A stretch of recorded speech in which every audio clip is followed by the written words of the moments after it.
আজকের ভিডিওটি chain sprocket topic নিয়ে। চেনটা হচ্ছে ওরিং, এখানে এই গ্যাপ চেন যত বেশি লুজ হবে তত আপনার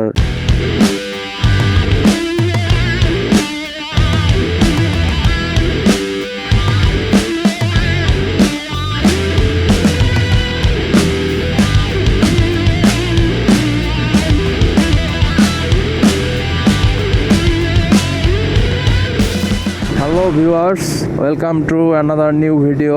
আশা করি সবাই ভালো আছেন।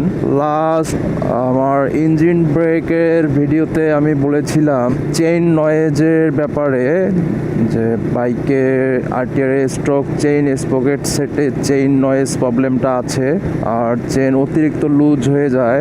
সো এটার সলিউশন নিয়ে আমি একটি ভিডিও দিতে চেয়েছিলাম। সো আজকের ভিডিওটি চেন স্পকেট টপিক নিয়েই। আমার বাইকে স্টক যে চেন স্পকেটটি ছিল সেটি আমি ব্রেকিং পিরিয়ড বা 2-3 হাজার কিলোমিটার ইউজ করে ওটা আমি আউট করে ফেলি বা খুলে ফেলি। খুলে ওরিং চেন ইউজ করি। আর ওরিং চেনটা হচ্ছে আপনার রোলন ব্র্যান্ডের ওরিং চেন।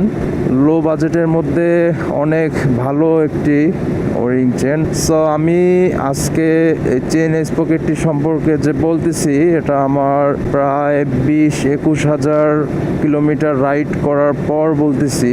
এতদিন ধরে আমি এই চেন স্পকেটটি ইউজ করে আসতেছি। সো আমি সামনে একটি ফাঁকা জায়গায় ব্রেক করে আপনাদের আমার বাইকের বর্তমান চেন স্পকেটটির অবস্থাটা দেখাই, তাহলে বুঝতে পারবেন যে 20-21 হাজার কিলোমিটারে কীরকম চেন সেটের বর্তমান অবস্থাটা কি। সো এই হচ্ছে বাইকের চেন স্পকেট সেটটি। আপনারা দেখতে পাচ্ছেন দাঁতগুলো এখনও, আমি যে 20-21 হাজার কিলোমিটার চালিয়েছি, সো দাঁতগুলো এখনও অনেক ভালো আছে আপনার রেয়ার স্পকেটের। আরও অনেক কিলো চলবে বোঝা যাচ্ছে। আর চেনটা হচ্ছে ওরিং, এখানে এই গ্যাপগুলো দিয়ে রাবার দেয়া থাকে, যার কারণে চেন থেকে নয়েজ আসে না। আপনারা হয়তো জানেন যে বাইকের চেন যত বেশি লুজ হবে তত আপনার এই মার্কগুলো বা যে মার্কগুলো চাকা অ্যালাইনমেন্টের যে মার্কগুলো দেয়া থাকে, এগুলো আস্তে আস্তে অনেক পিছিয়ে আসবে, শেষের দিকে আসবে। 20-21 হাজার কিলোমিটারে বলা যায় আমার চেন টাইট করার তেমন প্রয়োজন পড়েনি, কারণ লুজ হয়নি চেন। আর দেখতে পাচ্ছেন আমার এখনও যে জায়গায় যদি স্টক চেনটি আমি ইউজ করতাম, আমার দেখা যেত যে খুব ঘন ঘন লুজ হয়ে যেত। লুজ হতে হতে হতে একসময় এটা ঠেকে যেত এদিকে, তখন চেনে দেখা যেত যে একটা লক কেটে নেওয়া লাগতো।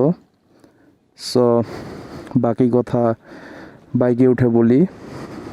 সো এখন আসি এই বাইকের স্টক চেইন আর after market Rolon O ring chain sprocket সেটটি যেটা আমি ইউজ করতেছি বর্তমানে। দুটো চেন স্পকেটের মধ্যে ডিফারেন্টগুলো কি কি বা পারফরমেন্সের ডিফারেন্ট, আসলে কোনটা কীরকম।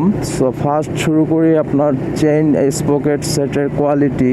এই বাইকে স্টক যে চেন স্পকেট সেটটি আছে সেটার আপনার চেনটি হচ্ছে নন ওরিং।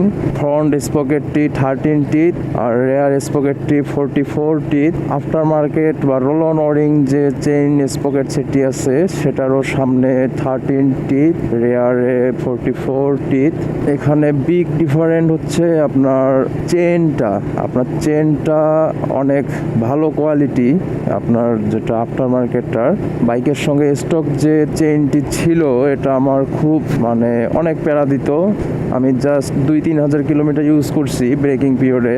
স্টক চেনটিতে দেখা যেত কিছুদিন পর পর চেন লুজ হয়ে যেত, নয়েজ আসতো এত ঘন ঘন, একটা আলাদা প্যারা হয়ে যেত। বারবার আপনার চেন টাইট করে নেওয়া, আর সব জায়গায় আসলে যেখানে সেখানে তেমন দক্ষ মেকানিক পাওয়া যায় না যে চেনটা টাইট করে দিয়ে ভালো মতো পেছনের চাকাটা অ্যালাইনমেন্ট করে দিবে।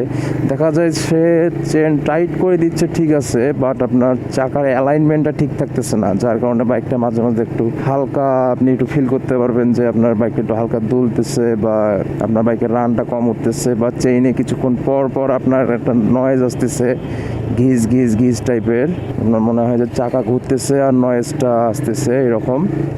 এটা হলো চেইন কোয়ালিটি। আফটার মার্কেট রোলন ওরিংটা অনেক বেটার স্টকের থেকে। এখন আসি স্পকেট আপনার ফ্রন্ট রেয়ার দুটোই আমার এক্সপিরিয়েন্স থেকে বলছি স্টকের থেকে অনেক ভালো। আমি যত হাজার কিলোমিটার চালিয়েছি, প্রায় 20-21 হাজার এই কিলোমিটার যদি স্টকে আমি দেখছি RTR বাইক যাদের আছে বা পরিচিতদের মধ্যে যারা ইউজ করতেছে তাদের আমি দেখছি খুব দ্রুত টিথগুলো ক্ষয় হয়ে যেত, স্পকেটের টিথগুলো ক্ষয় হয়ে যে অনেক চিকন হয়ে যেত, নয়েজ আসতো অনেক, আর চেইন লুজ প্রবলেম তো আছে। এই হচ্ছে আপনার স্টক আর after market Rolon O ring quality difference. Acceleration, performance এগুলোর যদি কথা বলি, যেহেতু আপনার স্টক আর রোলন ওরিং এর আপনার টিথ মেজারমেন্ট দুটোরই সেম, তো এখানে আপনার গতির কোনো চেঞ্জ পাবেন না আপনি। ধরুন এক্সাম্পল, আপনি স্টকে 4000 RPM 50 পেতেন বা 51-52 পেতেন, আপনি এই চেন স্পকেট সেটেও সেই RPM এ সেম স্পিডটি পাবেন। যদি আপনার স্পকেটের টিথগুলো পরিবর্তন বা দেখা যেত যে সামনের স্পকেটটি টিথ বেশি 14 বা 15 টিথ হতো, সেক্ষেত্রে দেখা যেত যে আপনার স্পিডে একটা পার্থক্য পেতেন।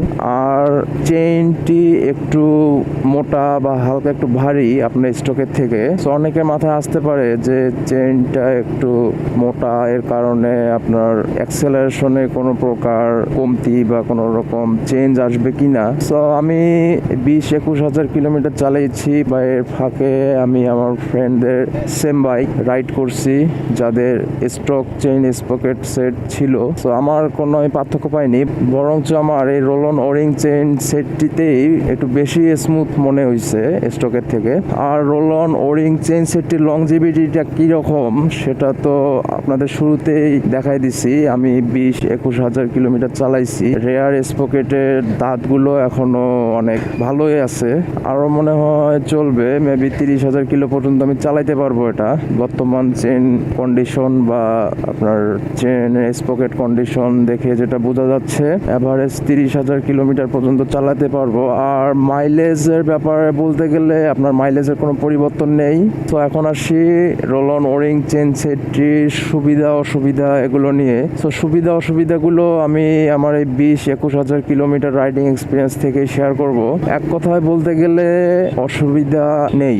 এর অসুবিধা শুধু একটাই, চেনটা একটু মোছামুছি বা পরিষ্কার রাখতে হয়, নিয়মিত লুপ করতে হয়।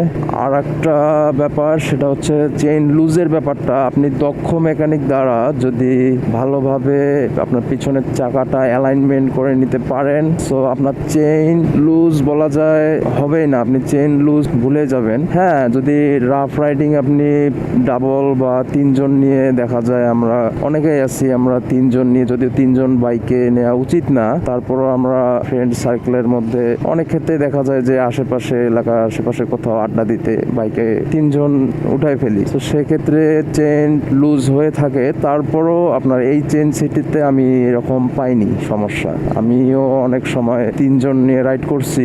আমার মনে হয় আমি টোটাল 20-21 হাজার কিলোমিটারের মধ্যে একবার কি 2বার জাস্ট আমাকে চেন টাইট দিয়ে নেওয়া লাগছে, এর বেশি না। সামনের যে স্পকেটটি আছে আপনার 13টি, সেটা দেখা যায় যে আপনার 14-15 হাজার, এক একজনের রাইডিং স্টাইল অনুযায়ী ওটা চেঞ্জ করে নিতে হয়। আপনার ফ্রন্ট স্পকেটটি টিথ খুব দ্রুত ক্ষয় হয়ে যায়। আমি 14,000 কি 15,000 কিলোমিটারে চেঞ্জ করে নিয়েছিলাম। আর চেন নয়েজের কথা বলতে গেলে আপনার রোলন ওরিং চেনটিতে আপনি নয়েজ একবারে যে পাবেন না তা না, বাট স্টকের থেকে আপনার অনেক গুণে কম নয়েজ পাবেন।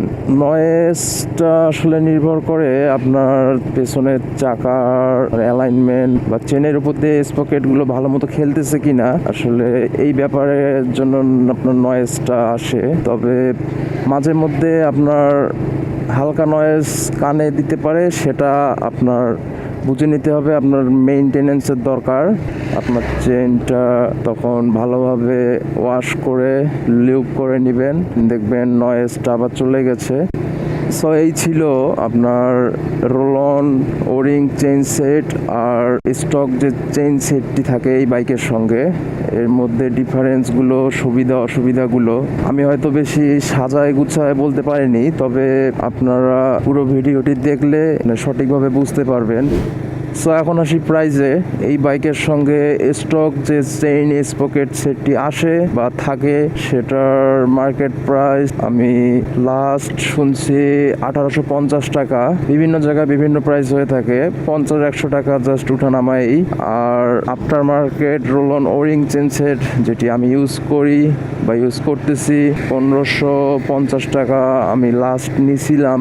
সো এখন হয়তো মার্কেট প্রাইস বাড়ছে রোলন ওরিং চেইন সেটটি, কারণ আমি তো নিয়েছিলাম অনেক আগে, যেহেতু 20-21 হাজার কিলোমিটার চালাইছি। আর আমি গ্রুপেও বা আমার পরিচিত যাদের এই বাইক আছে অনেকে আমার দেখা দেখি রোলন ওরিং চেইন সেটটি ইনস্টল করার কথা ভাবতেছিল বা অনেক লাগাইছে। তারা রিসেন্ট মার্কেটে চেইন সেটটি কোথাও খুঁজে পাচ্ছিল না, মেবি মার্কেটে স্টক শর্ট ছিল, দ্যাটস ওয়াই প্রাইসটা বাড়ছে। তারপরও প্রাইস বাড়লেও যে খুব একটা বেশি বাড়ছে তেমনটা না। আপনার স্টক চেইন সেটটি বা ওই প্রাইসে আপনি পেয়ে যাচ্ছেন 1800-1900-র মধ্যে। আমি লাস্ট টাইম প্রাইসটা জানতে পারছি। টিভিএস এর স্টক চেইন সেটটি আমি জানি না এরা কোম্পানি থেকে আপনার স্টক চেইন সেটটি কেন এরকম দুর্বল চেইন সেট দিচ্ছে। তবে একটা ইন্টারেস্টিং ব্যাপার আপনাদের শেয়ার করি, সেটা হচ্ছে টিভিএস এর যে স্টক চেইন সেটটি আসে সেটাও কিন্তু রোলন ব্র্যান্ডেরই।